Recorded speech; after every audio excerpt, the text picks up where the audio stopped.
Bienvenidos a Anholster Labs. Porque creemos en el poder transformador de la tecnología, nos reunimos a reflexionar sobre las tendencias que lideran los cambios del Chile de hoy.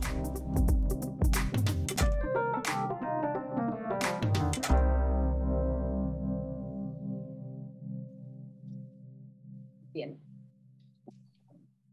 Bienvenidos nuevamente al ciclo de conversaciones de Anholster Labs. En esta oportunidad abordaremos un tema contingente que preocupa a todos, que es el desafío de la trazabilidad, materia que ha sido apuntada como la pata coja del combate frente a la pandemia de COVID-19 y que figura como un factor fundamental para poder aspirar a una eventual normalidad. Mi nombre es Alicia Hamilton, soy directora de comunicaciones de Anholster y me encuentro con la doctora May Chomalí, médica cirujana que cuenta con más de 30 años de experiencia en el área de salud público y privada y que hoy es la directora ejecutiva del Centro Nacional de Sistemas de Información en Salud, el CENS, y también está aquí con nosotros el gerente general de Anholster, Antonio Díaz Araujo. Bienvenidos a los dos, muchísimas gracias por tener esta conversación que es tan importante en estos tiempos de pandemia, en que actualmente las cifras en Chile están disparadas, están altas, y es algo que preocupa mucho a la ciudadanía, así que muchas gracias a los dos por estar aquí. ¿Les parece que partamos por el análisis? Gracias a la doctora por la invitación, gracias Alicia. Partamos por el análisis general de la situación de trazabilidad en Chile. Son varias las autoridades que han advertido acerca de la necesidad de un mejor sistema para ubicar contactos estrechos.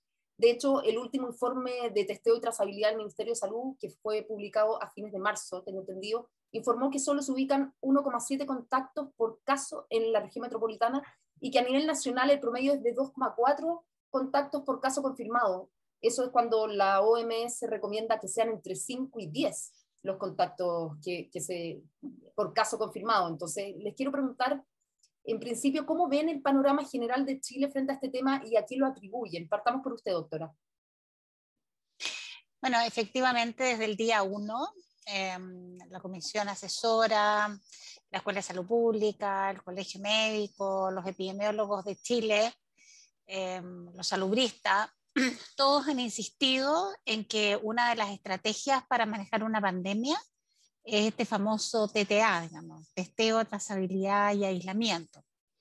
Y efectivamente ha sido la pata coja porque no hemos llegado a los niveles que uno esperaría de la pesquisa de la pesquisa y la trazabilidad de los contactos en un breve plazo, porque claro, uno puede encontrar 10, 15, 20 contactos, pero en 10 días, 15 días ya no tiene ningún sentido, porque todo esto además tiene que ser en un periodo muy corto de tiempo desde el diagnóstico. Entonces, el primer problema que tuvimos es que hubo un momento en que nos demorábamos 7 y 10 días en entregar el resultado del examen y después no teníamos la capacidad como país para efectivamente encontrar a los contactos. Y no solamente encontrar a los contactos, sino que no fuimos capaces en muchos casos de tener un contacto directo con todos los casos, ¿sí? Por lo tanto, si no podíamos tener contacto con los casos, no tener contacto con los contactos. Y yo no veo en esta etapa algo muy promisorio o algo que se vaya a poder mejorar mucho, porque la cantidad de casos nuevos diarios son muchos. Entonces, pensar que tenemos 8.000 casos, 7.000 casos diarios nuevos, o sea, hacer un contacto telefónico con cada uno de ellos, te contestan el teléfono, te quieren contestar el teléfono, y así sucesivamente entregar los nombres, los contactos, los teléfonos, los contactos y todo el trabajo que significa detrás, es complejo, es muy complejo. Hoy día en la mañana aparecía una noticia en el Mercurio donde decía de que la Universidad de Chile estaba tratando de reclutar a 1.000 voluntarios para ayudar en el tema de la trazabilidad. Entonces, imagínate lo que eso significa. O sea, esos 1.000 tendrían que trazar 6 personas. O sea, quiere decir de que efectivamente no estamos dando abasto con este gran número de contagios de casos nuevos diarios. Y efectivamente, esa noticia que usted plantea también retrata un poco el modo a la antigua de la forma que se está trazando también en Chile, en el sentido de también un reportaje que salía el fin de semana que apuntaba a este call center que se tiene para apuntar a la trazabilidad en Chile. Es también un sistema que que parece ser un poquito obsoleto o prehistórico. Antonio, ahí te quiero preguntar en el fondo, considerando que una buena trazabilidad puede eventualmente conllevar a una mayor incidencia de casos y eso a medidas de confinamiento más duras, puede ser que exista también una desmotivación por informar los contactos estrechos y aparte de esa pregunta también saber en el fondo ¿qué te parece el sistema de trazabilidad que se está teniendo actualmente este estilo de call center? Yo comparto con la doctora plenamente en lo que ella menciona. Yo creo que cuando uno está en la exponencialidad no hay... Yo creo que tratar de agarrar la ola en que si yo llegara a los niveles de la OECD, perdón, de la OMS, en que tenga que contactar entre 5 y 10, imagínate, estaríamos hablando de que por cada 8.000 contagiados tengo que llegar a 80.000 personas, por más que la Universidad de Chile reclute a 1.000 personas que tengan que llamar, cada uno va a tener que hacer 80 llamados, y si tú divides 80 llamados por contactabilidad, es un proceso que no se acaba nunca, y es un proceso que yo creo que va más allá de si la tecnología es buena o no. Sí creo que es un proceso multidisciplinario. Yo creo que de lo que yo veo, las preguntas y el marco regulatorio nos acompaña el hacer una buena trazabilidad. El mentir o el no decir la verdad no tiene un impacto hoy día, pero tampoco hay un incentivo, siento yo, desde la perspectiva global, en decir la verdad, porque si yo al decir que fui un contacto estrecho no tengo un apoyo que va más allá de ofrecerme una residencia sanitaria, pero también preocuparse de que, por ejemplo, que mi familia tenga la canasta de subsistencia o un apoyo estatal de algún tipo o un PCR hecho de alguna forma. No siento que hay una cadena que acompañe el proceso de pedir más información. Y eso es difícil dentro del mundo que vivimos hoy en día, porque si bien podemos tener 20 millones de teléfonos celulares, los teléfonos están a nombre de quien sea que estén. Es decir, contamos en teoría con toda la información, pero en realidad no contamos con toda la información. La información es bien sucia para poder hacer la trazabilidad. Yo creo que ningún país ha hecho bien esta trazabilidad. Si los alemanes no la logran hacer bien, quiere decir que hay una parte social asociada a esto que no es solo tecnología. ¿Está de acuerdo, doctora? En ese sentido, ¿qué opina de la plataforma de trazabilidad actual en Chile y la falta de motivación por informar los contactos estrechos? Bueno, yo creo que Antonio tiene mucha razón y nosotros lo vivimos, a mí me tocó vivir en la institución donde trabajaba, de que efectivamente mucha gente no quería ser mencionada como contacto estrecho porque eso significaba que tenía que salir con licencia. Si es que, digamos, conseguía la licencia, o al revés, digamos. Bueno, pero resulta que yo informé que era mi contacto estrecho y resulta que el único que puede dar una licencia por contacto estrecho es la Seremi, y llevo 4 días esperando y la Seremi no me contacta para poder entregarme la licencia por contacto estrecho.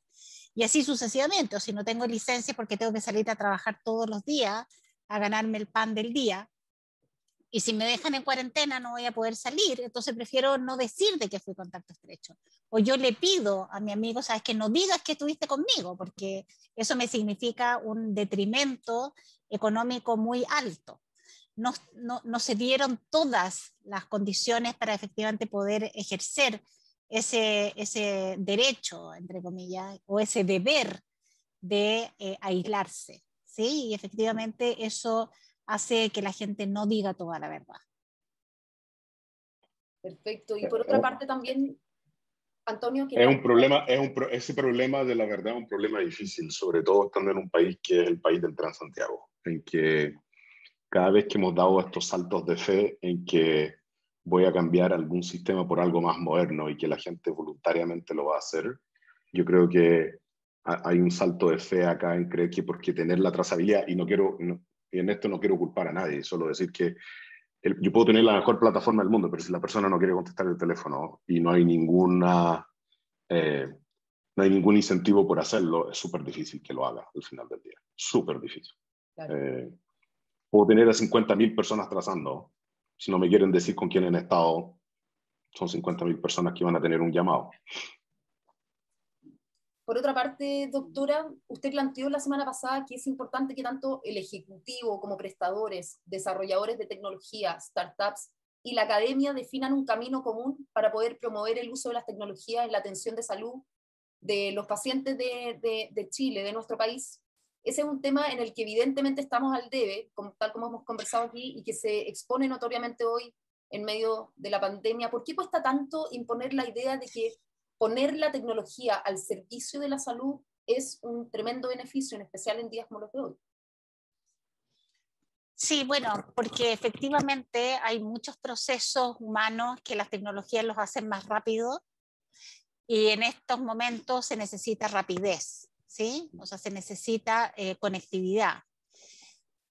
Tú te preguntas cómo es posible, en el fondo, de que un paciente se pueda demorar 24, 48, hasta 72 horas en obtener el resultado de su examen, porque no lo puede ver en línea desde el momento en que el laboratorio lo valida, por ejemplo, ¿sí?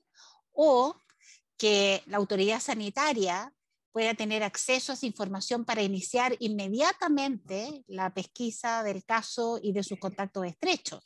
Y las instituciones tuvimos que mandar durante meses planillas Excel, digamos, muy y filtraba por los positivos y los negativos. Entonces, bueno, ¿dónde están las Doctora, estamos con un problema de conexión, parece. La maravilla del Internet en pandemia. A ver, vamos a ver cómo lo solucionamos. Yo creo que es la conexión de ella. Sí, no, sí. Sí, estamos nosotros bien. mismo Doctora. Ups.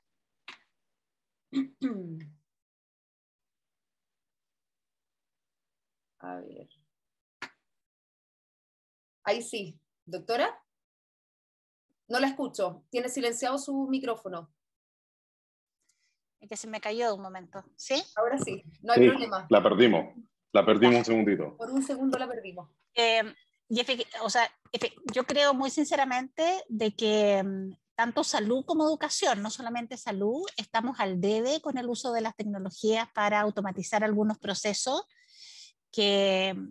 o sea, que las tecnologías lo hacen mucho mejor que el hombre, ¿ah? O sea, y sobre todo el tema de la transmisión de la información.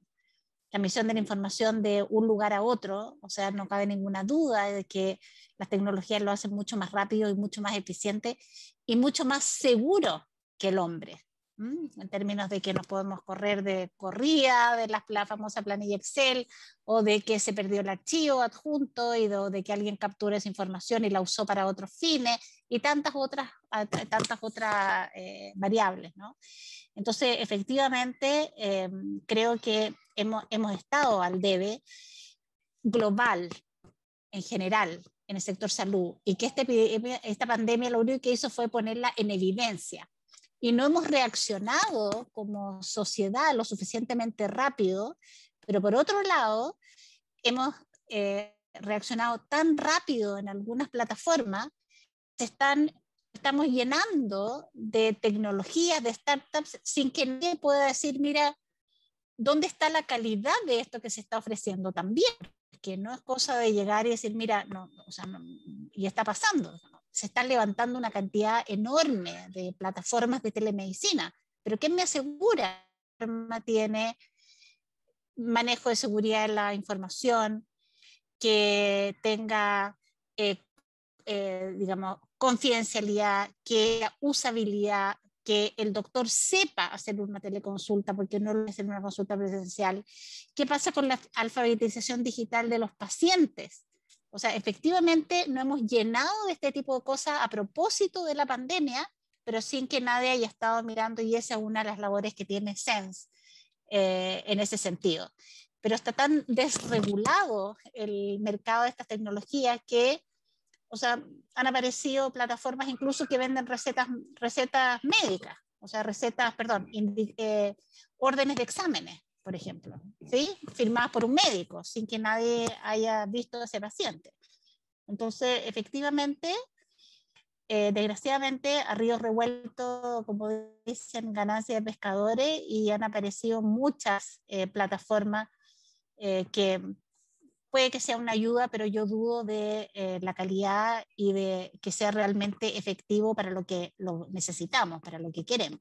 En la experiencia que hemos tenido hay algo que me llama mucho la atención en salud, que es que como tengo una parte del sistema que es municipalizado, que son los CESFAM, tengo los hospitales, tengo las clínicas privadas, a mí me llamó mucho la atención el concepto de que si bien puedo tener la ficha médica, el municipio para poder ayudar al vecino es casi como que tiene que manualmente entender quiénes han sido contagiados de COVID y llevarlo en una plataforma, en un Excel, literalmente, para poder ayudarlo, pero que esa información efectivamente, si yo la tuviera que pedir, no fluye en forma natural, eh, por, por motivos que yo entiendo que están en el derecho público, es decir, no hay nada en la ley que me diga que yo puedo compartir información de carácter personal con el municipio en forma explícita y notoria, según lo que yo he entendido de los propios alcaldes. Pero yo voy al desafío que va más allá. Este país se terremotea cada 10 años. Necesitamos trazabilidad. Cada cierta cantidad de tiempo ocurre un desastre natural. Necesitamos trazabilidad. Necesitamos saber quiénes viven ahí, quiénes no vivían ahí. Yo creo que Valparaíso es un ejemplo súper concreto de eso, que al final se destruyeron los cerros y yo necesitaba saber quiénes vivían ahí y me pongo el día de mañana a no poder llegar con la ayuda propiamente tal a los que necesitan porque justamente tengo poca información. Pero como que me da la impresión de que hay muchas veces que no quieren unir los puntos, que como que la voluntad política general, no quiero culpar en esto la política en forma burda, pero como que hay un susto en crear un ente que sea capaz de decir, estamos en un desastre natural, por favor activen el módulo de desastre natural para que empoderemos a los médicos, los hospitales, todo el esfuerzo de logística en despacharle la caja de comida a una casa que hay 4 personas en teoría, porque ahí yo sé que deberían haber 4 personas. Pero como que nos negamos a esa parte que yo encuentro que es esencial de un Estado un poco más desarrollado. ¿No siente usted que hay un poco de miedo en eso de juntar todos los datos en un lugar? Yo creo que sí. Yo estoy de acuerdo contigo en que existen temores a compartir el dato, porque bueno, el dato es información y la información es poder, ¿no es cierto? Y eso obviamente que genera suspicacia. Yo no sé si tú te acuerdas, pero en algún minuto, por ejemplo, se filtraron una nómina de pacientes VIH del Ministerio de Salud, por ejemplo. ¿Sí? Entonces la gente desconfía de estos sistemas. Desconfía, yo no me acuerdo exactamente el detalle, pero me acuerdo que perfectamente digamos, en una oportunidad fueron donde la ministra y le dijeron, mire lo que tuvimos acceso, como diciendo, mire, cuide, entre comillas, su sistema, porque aquí tenemos un problema. ¿Y por qué la gente puede confiar en que ese dato se va a manejar adecuadamente? Y por otro lado, entre las instituciones de salud, que es lo que debería ser, ¿no es cierto?, de conectar a todos los sistemas. Bueno, ¿qué gano yo con, digamos, con que la información de mis pacientes o de mis atenciones esté en el hospital? Si al final, o el hospital dice, ¿qué gano yo con que el CESFAM tenga acceso a mi información? Todo lo contrario, para mí es un riesgo que el consultorio o el CESFAM acceda a la información de ese mismo paciente al hospital. Pero imagínense la cantidad de recursos que nos ahorraríamos si que efectivamente toda esta información estuviera en línea. Nosotros acabamos de tener una experiencia muy interesante con un servicio de salud donde pusimos en un repositorio único todos los exámenes que se hacen dentro de la red, independiente de donde se lo haya hecho el paciente. Eso significa que cualquiera lo puede ver en cualquier lugar donde se atienda. Y eso quiere significar de que a ese paciente no le van a pedir por segunda vez el examen porque ya está, porque es más fácil pedírselo que ir a buscarlo, si es que tuviera que ir a buscarlo físicamente, en el fondo. O el paciente se olvidó de traerlo, no vaya a hacérselo de nuevo. Y así sucesivamente estamos llenos de esos ejemplos que se duplican las acciones, se duplican las preguntas, se duplican y se duplican y se duplican y se duplican, porque no tenemos sistema para hacer esta conexión entre los, digamos, entre los sistemas. Hay algunos servicios de salud que efectivamente digamos, se han anticipado y han hecho algunas conexiones en elementos que pueden ser importantes, pero lo que necesitamos es que si el paciente que vive en Maipú se accidente en Chacabuco, el médico de la posta rural de Chacabuco puede ingresar y que sepa que es diabético, que sepa que es hipertenso, que acaba de tener una cirugía, o que su domicilio es tal, o que en el hospital tanto tiene toda la información para poder acceder a ella. Entonces, efectivamente, yo creo que es algo que tenemos al debe en nuestro país, y desde SENS lo que hacemos es promover este tipo de acciones, ¿no? de efectivamente una salud más conectada.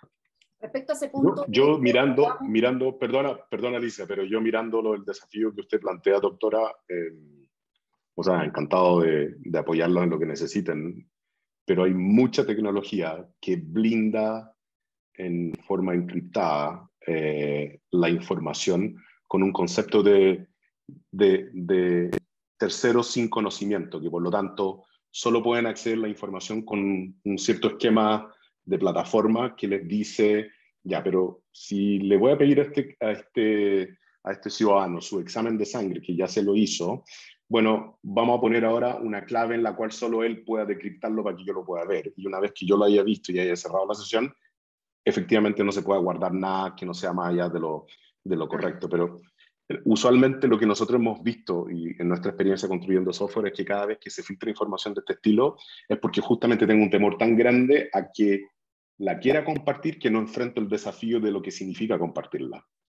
El desafío de lo que significa compartirla es efectivamente cruzar la puerta y decir, ya, para poder compartirla tiene que ser seguro, tiene que ser rápido, tiene que estar en línea, y tengo que tomar una serie de medidas para efectivamente, porque el daño que se genera al hacerlo público, o sea, ¿para qué vamos a inventar la rueda en esto? Pero cualquiera discriminaría a un usuario por, qué sé yo, el día de mañana otorgarle un seguro de vida si es que yo sé que él ha estado grave de COVID.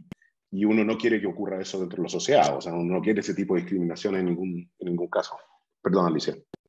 No, por otra parte, en el caso que comentaba la doctora respecto a que si una persona tuvo un accidente en un lugar A y resulta que vive en B y tiene una ficha clínica en B, se tenga acceso a eso, ahí un punto a favor era lo que comentábamos anteriormente, Antonio, respecto a que en Chile existe solo el tema del root. En el fondo, cada persona tiene su root, y a diferencia del mundo, acá todo se hace en base al root, ¿no, Antonio? Eso puede ser un punto a favor. O sea, ese sería el punto a favor, ¿o no, doctora? Yo creo que a diferencia de Brasil, Argentina, Estados Unidos, Europa en general, todos tienen más de un identificador y complican aún más tu identificación, pero en Chile tenemos un root. Tenemos una normalización de calles bastante potente, tenemos una pertenencia a los CESFAM que es bastante notable. O sea, el ejemplo que la doctora daba de que alguien se accidente en una posta rural o en un hospital rural, yo encuentro que tiene lejos tal vez mejor experiencia con el servicio público que alguien que esté en un CESFAM esperando una hora acá en Santiago. A mí me ha tocado, por lo menos con mis niños en Curacautín, a las 2 de la mañana, una experiencia increíble. Yo lo he encontrado increíble, que yo digo que el chileno que vive en Curacautín tiene una experiencia con el servicio público completamente distinta a la que tiene alguien que vive en una ciudad grande. Pero el root era como nuestra gran ventaja en esto, y me da la impresión de que hemos usado parcialmente el root. Tenemos una formalidad en Chile que es notable. O sea, que todas las personas se registran en el registro civil cuando nacen en forma automática, sé quiénes son sus padres, los autos pagan permiso de circulación. Esas son cosas que damos por garantizadas, pero cuando uno viaja alrededor de Latinoamérica o incluso otros países del mundo, se da cuenta que eso no existe. O sea, por eso insisto, como que no queremos juntar los puntitos para decir por qué no hacemos un Estado más pro ciudadano y menos restrictivo, que es un poquito la duda que hay ahora. Sí, pero o sea, ese mismo root en otras industrias se usa. O sea, impuestos internos, que está relacionado, digamos, te relaciona todo con el root. Y efectivamente, tú puedes cambiar de nombre, pero no cambia tu root. Sí. O pasa mucho en Estados Unidos, como dices, tú tienes múltiples números y las personas se casan por segunda vez y cambian totalmente de nombre, entonces ni siquiera es posible hacer la trazabilidad. O sea, tenemos en ese sentido una ventaja competitiva como país que es muy importante. Nos falta la voluntad política. porque yo creo que los temas técnicos están resueltos, como tú dices, Antonio, está resuelto la posibilidad de transmitir en forma segura los datos, nos falta solamente la voluntad política, nos falta, bueno, también, como dice, necesitamos algunas carreteras más para que la cosa fluya, porque efectivamente la cantidad de datos que existen son infinitos, Infinito. a pesar de que cada día es menos costoso almacenar toda esa información, pero efectivamente solo falta la voluntad política de hacerlo. Volviendo al tema efectivamente de la trazabilidad, me imagino que todos vimos una nota que decía el fin de semana, las aplicaciones de trazabilidad podrían salvar vidas, pero no tienen un uso masivo. Ahí, bueno, ya ustedes plantearon una especie de diagnóstico, el tema de la desconfianza por resguardar la privacidad, pero también respecto al tema de la trazabilidad hay que destacar la necesidad en que colegios y establecimientos educacionales en general acojan la opción de incorporar también este tipo de tecnología para un eventual retorno a clases más resguardado. Ahí quería mencionar también el antecedente que tenemos de que menores de 18 años no están considerados en el calendario de vacunación actualmente y representan un 24,2% de la población. Entonces, se hace notable la necesidad de que colegios y jardines infantiles tomen medidas para que fuera de cuarentena se evite al máximo la propagación del virus. En ese sentido, quería preguntarte, Antonio, la experiencia de Cuidémonos, que sabemos que es una aplicación que desarrolló en Holster en principio para el Senama y que ha estado siendo implementada en algunos colegios. O sea, la experiencia que tenemos nosotros es anecdótica respecto a un despliegue nacional. Y lo digo anecdótica porque estamos hablando de a lo más miles de personas monitoreadas por una aplicación que es absolutamente voluntaria. Y que se basa más bien en la voluntad de la organización de mantenerse sano. A mí me da la impresión de que si quisiéramos hablar de un despliegue nacional es algo paulatino y es como reconocer también, y no sé en esto, doctora, porque yo trato de ser cauto respecto al entendimiento de la ciencia y de la medicina, pero a mí me da la impresión de que podemos estar un buen rato con esto. Pero como que seguimos creyendo en que la vacuna va a llegar y va a solucionarlo todo, pero yo miro Brasil y Brasil es como un horno caliente de probables nuevas cepas y tampoco vamos a poder vivir en una isla en la cual Chile no viaja o no va a Brasil o no llegan de Brasil o no me llegó un camión de Brasil y así sucesivamente. Y yo creo que estaremos de acuerdo con que la naturaleza en esto tiene formas bastante creativas de propagarse en el tiempo.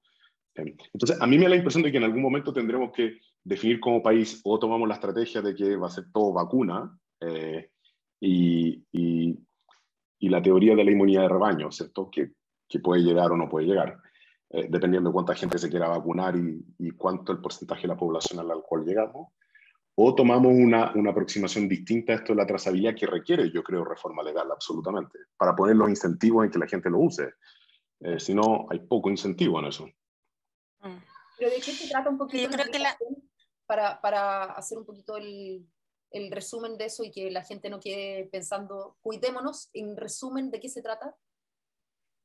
Cuidémonos, en resumen, se trata de que una organización define que todos los que pertenecen a esa organización se monitorean diariamente y que en caso de contagio hay una forma rápida de entregar la trazabilidad de quienes han estado en contacto con la persona que tuvo contacto estrecho. Perfecto. Doctora, iba a comentar algo. Sí, no, el tema de las vacunas yo creo que no va a solucionar el tema de la transmisión del virus. O sea, por dos motivos, porque hay un porcentaje de la población que hasta ahora, digamos, no tiene vacuna, que son los niños menores.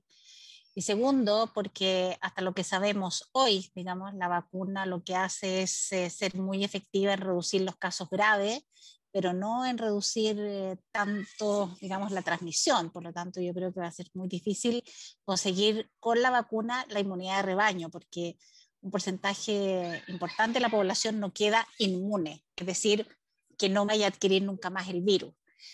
Entonces esto puede, digamos, lo que va a ocurrir es así como la influenza, de que va a haber una endemia, en los periodos más altos va a haber digamos, un aumento del caso, pero la idea es que ese aumento de casos sea con casos menos graves, que no saturen y ir revacunando todos los años o cada 6 meses, porque el virus, digamos, las mutaciones no solamente son los casos mutados que podamos importar de Brasil, sino que las mutaciones que se van a generar dentro de Chile por la incorporación de la vacuna. O sea, el virus se va a tratar de defender de esta cosa que está contra él.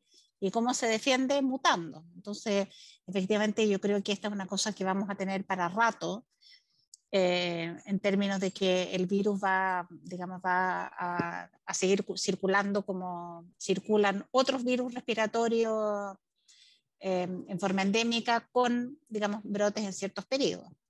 Y eso significa que el testeo, la trazabilidad y el aislamiento va a tener que seguir, el uso de mascarilla va a tener que seguir, el lavado de manos va a tener que seguir, el tratamiento físico va a tener que seguir, a lo mejor no tan digamos, con tanta estrictez como ahora, pero no me cabe ninguna duda de que esto se va a quedar por un gran tiempo, por un largo tiempo. Tomando sus Doctor, palabras, doctora. a mí lo que me pasa, perdona, solo un poquito, Alicia, disculpa. A mí lo que me pasa, doctora, es que esto es como la infraestructura antisísmica que creó Chile desde la década del 50-60 en cambiar los estándares de construcción y que reconocimos que somos un país sísmico. Yo creo que esto de las enfermedades respiratorias es algo que se viene para quedar poco a poco, pero ¿no cree usted que en algún momento uno debería decir esto es crítico país, esto es infraestructura, al igual que la infraestructura hospitalar, la infraestructura de software y de trazabilidad del gobierno o del Estado de Chile debería sufrir una transformación y un cambio de estándar brutal? O sea, nosotros esperamos, digamos, de verdad de que efectivamente exista la transformación digital en salud que estamos esperando hace tantos años y que realmente seamos, digamos, un sistema sanitario conectado, y eso significa trazable, eso significan tantas cosas, ¿no? O sea, efectivamente, y si la pandemia dio el impulso, no puedo decir bendita pandemia porque se ha muerto tanta gente, ¿no? Pero yo creo que esto va a movilizar más a los gobiernos y a las empresas y a todo el mundo, mucho más que cualquier otra cosa. No me cabe duda que lo que necesitamos cada día más es un país más conectado en términos sanitarios. Y eso solamente se hace con las tecnologías. No se hace con las personas, digamos. O sea, bueno, las tecnologías las adoptan las personas, pero me refiero a que no es que necesitemos contratar miles de trazadores, están pensando definitivamente en buscar las mejores opciones para hacer este trabajo. Perfecto. Y por último, para ir cerrando la conversación, tomo sus palabras, doctora, y quería saber cómo ha sido, en el fondo, de qué depende el éxito de las aplicaciones de trazabilidad, porque usted comentaba el tema de que de poner la tecnología al servicio de la salud de alguna forma y todo, pero también requiere un cambio cultural, como hablábamos anteriormente, del tema de la confianza, del resguardar la seguridad y todo, pero también conlleva una voluntad de las personas. ¿De qué depende el éxito de las aplicaciones de trazabilidad y de poner la tecnología al servicio de la gente en este caso, doctora? Mira, yo creo que depende mucho de lo que comentábamos al principio, en que coincidíamos con Antonio, de que tienen que haber en este minuto no necesariamente incentivos, pero no tienen que haber desincentivos a entregar la información para hacer una buena trazabilidad, porque dependemos absolutamente de las personas de definir quiénes fueron o no sus contactos estrechos. O sea, yo te lo digo, o sea, no puedo decir, digamos, pero sé que existe. Gente dice, no me mencione como contacto estrecho, yo tengo que salir a trabajar todos los días. Y sabiendo que soy contacto estrecho, incluso, digamos, habiendo sido nominado contacto estrecho, sabiendo que son pacientes positivos, hemos visto que los han encontrado en las fiscalizaciones y los han tomado presos y los han devuelto, etcétera, etcétera. Entonces, a lo menos no generar el desincentivo a no informar, porque no hay tampoco ningún sistema de trazabilidad que nosotros podamos hacer sin la voluntad de las personas. Ninguno. O sea, salvo que le pongamos un chip, digamos, a todas las personas, cosa que somos gran hermano no de vamos a verdad. hacer, ¿no es cierto? Y podamos saber, claro, y sepamos exactamente cuánto tiempo estuvo al lado de quién, digamos. Pero eso, o sea, sabemos que eso no puede hacer. Dependemos de la voluntad de las personas. Y las personas van a ser transparentes en la medida que esa transparencia no me signifique desmedros. Y el desmedro en este minuto es que me tengo que quedar en casa, que no puedo salir a trabajar, que no puedo comer, no tengo, etc. Antonio. Yo estoy muy de acuerdo con la doctora en el sentido en que esto es un problema multidimensional, no solo tecnológico. Sería injusto decir que esto ha sido solo tecnología. Esto es un cambio de país, un cambio de paradigma respecto a lo que significa, y a reconocernos a nosotros mismos las fortalezas y debilidades que tenemos. Hay mucha informalidad dentro de la formalidad que tenemos, y esa informalidad como que nos ha costado decir que efectivamente es muy difícil que la gente se quede en la casa. Y reconocer eso es como una parte esencial del problema que tenemos, porque implica, yo creo, otras estrategias y otras tácticas respecto a cómo abordar la pandemia, pero no reconocer que la gente no tiene ningún incentivo real en decir la verdad, porque al decir la verdad con todos los que estuvieron, probablemente le signifique no solo a él perder su fuente laboral, sino que a todos los que conoce perder su fuente laboral durante 2 semanas, que signifique una residencia sanitaria. Es algo que cuesta mucho dimensionar estando desde lejos y no viviéndolo en el día a día. Sí creo, eso sí, que el ejemplo de Angostura muestra algo que yo creo que es importante. Yo creo que claramente uno podría cruzar los tags y los autos que pasan por los tags con los propietarios y cruzar comisaría virtual con si hay permiso para salir de la ciudad, y así sucesivamente, y hacer partes digitales que efectivamente está abierto a entrar o salir de Santiago, pero si tú no tienes tu permiso y si tú eres fiscalizado, efectivamente hay una pena asociada a un comportamiento cívico indebido. Me da la impresión de que esas partes hemos avanzado poco, que son partes en las cuales damos un mal ejemplo a todos los demás, que efectivamente dicen, pucha, pero a los que tienen más recursos, que quieren salir por Angostura, igual les abren el paso, y a nosotros que estamos acá encerrados en 30 metros cuadrados, tenemos que estar en nuestras casas de una forma absolutamente inhumana.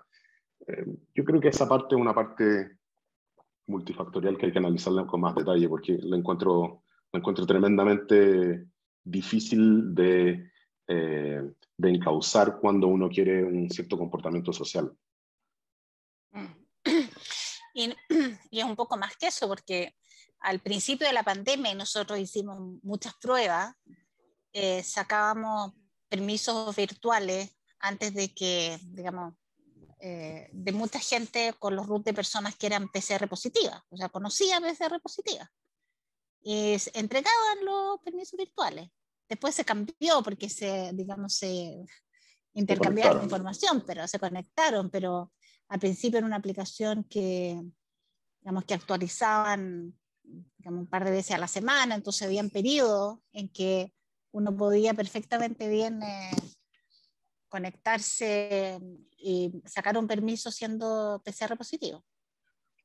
Yo, doctora, desde ya les dejo abierta, o sea, ofrezco tiempo, disponibilidad, recursos que usted requiera desde el punto de vista de Anhoster en apoyarle en lo que necesitan. Ha sido un placer tenerla con nosotros.